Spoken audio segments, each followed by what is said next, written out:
For generations, it was the symbol of American prosperity, served on dinner tables from Beijing to Berlin.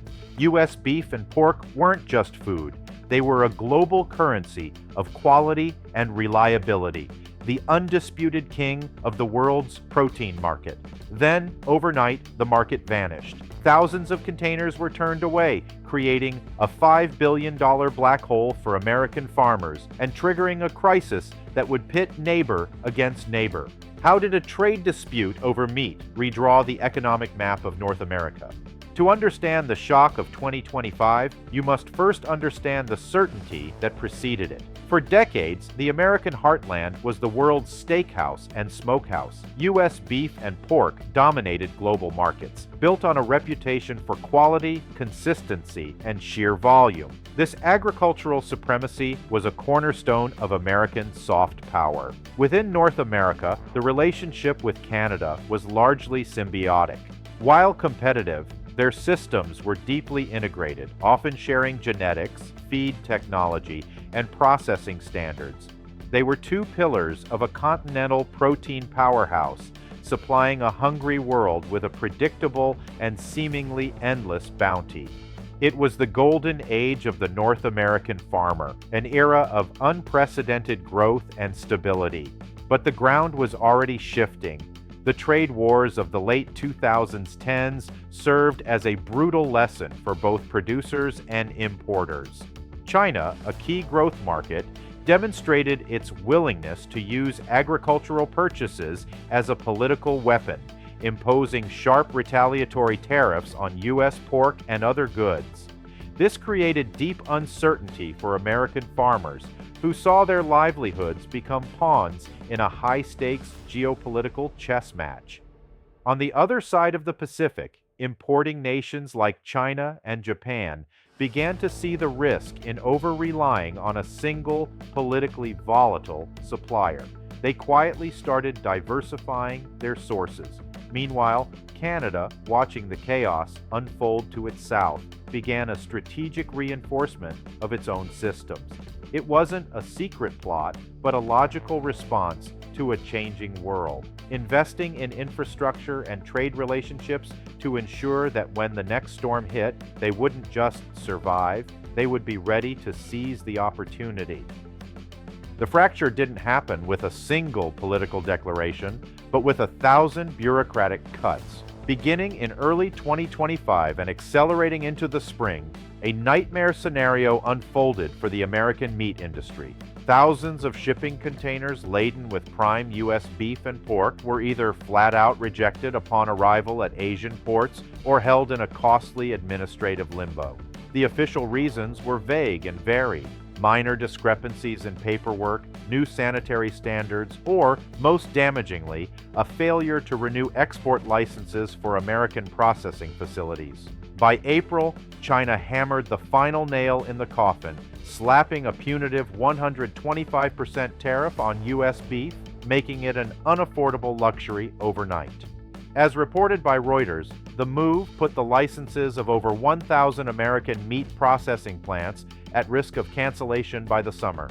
The numbers were staggering. A market worth an estimated $5 billion annually was effectively frozen.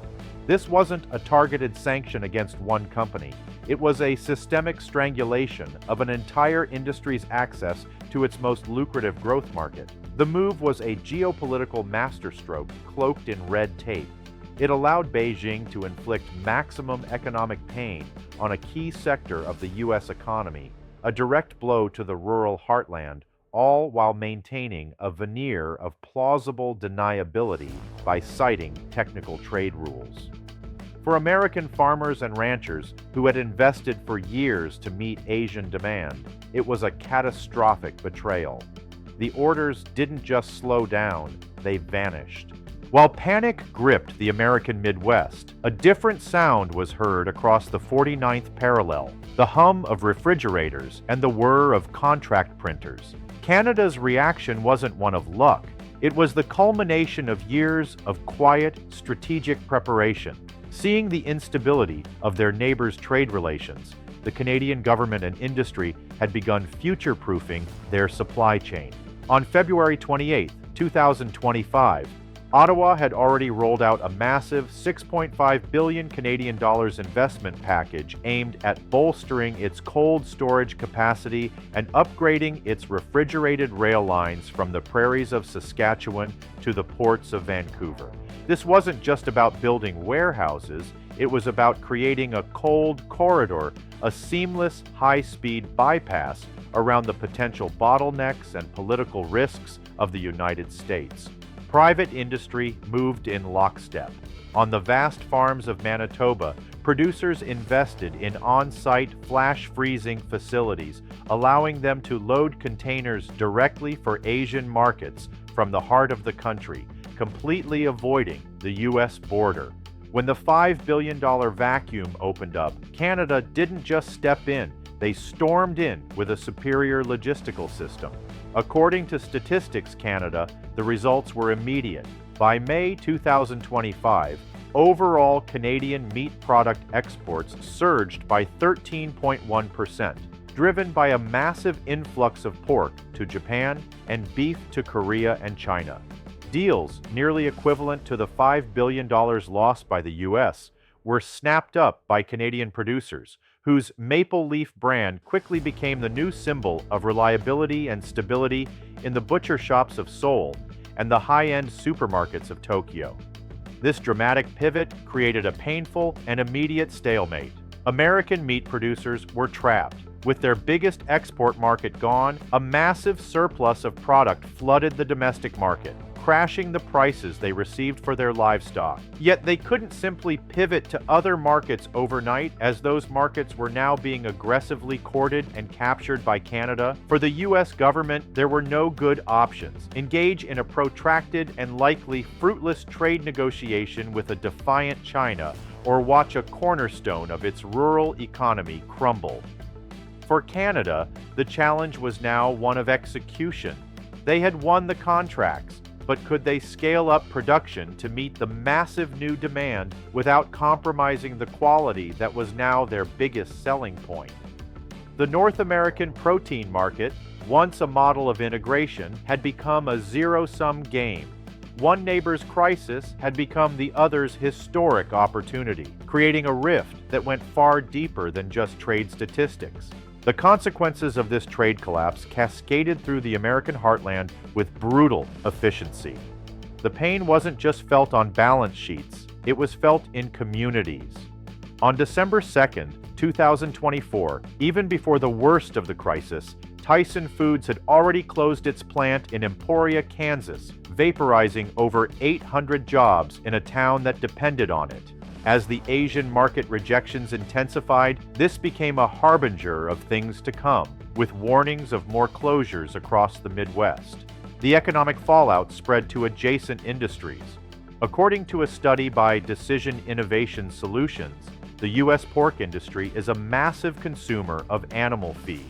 In 2024, exports had consumed over 100 million bushels of American soybeans.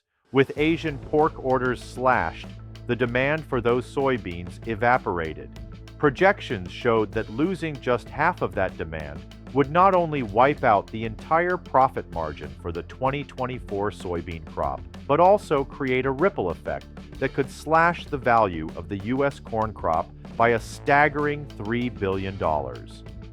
For the American consumer, the situation was perversely ironic.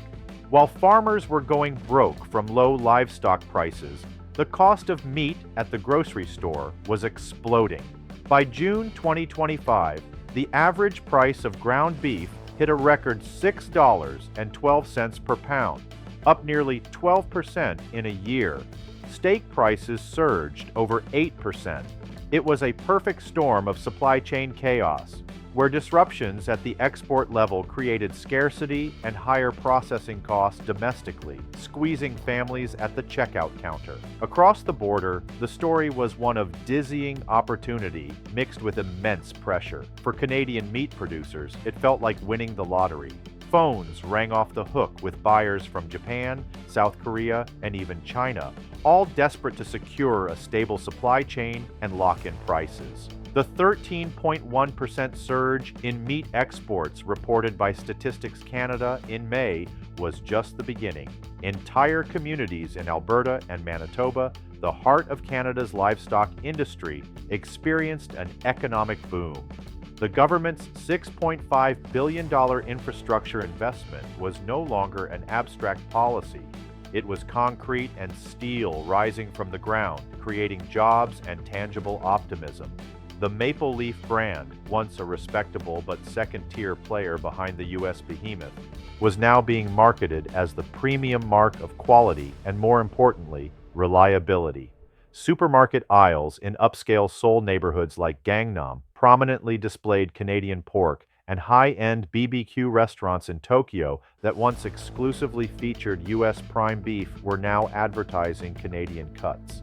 However, this gold rush came with enormous pressure. Canadian producers had to rapidly scale up operations, a process that takes years, not months, to meet the flood of new orders. They faced the challenge of maintaining their high standards for quality and animal welfare under intense production pressure.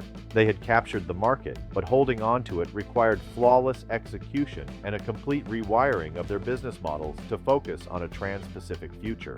And so, North America stands at a crossroads it never anticipated. The continental protein market, once a symbol of integration, has become a fierce battleground. The United States, caught in a geopolitical crossfire, saw its agricultural dominance shattered, forcing a painful reckoning for its farmers and consumers. Canada, through strategic foresight and bold investment, executed a historic pivot, capturing a market once thought unattainable. The old certainties have been butchered, replaced by a new reality where supply chains are weapons and trust is the most valuable commodity. In the race to define the future, will North America win together, or will both sides lose trying to go it alone? Are you American or Canadian? Share your story and your perspective in the comments below.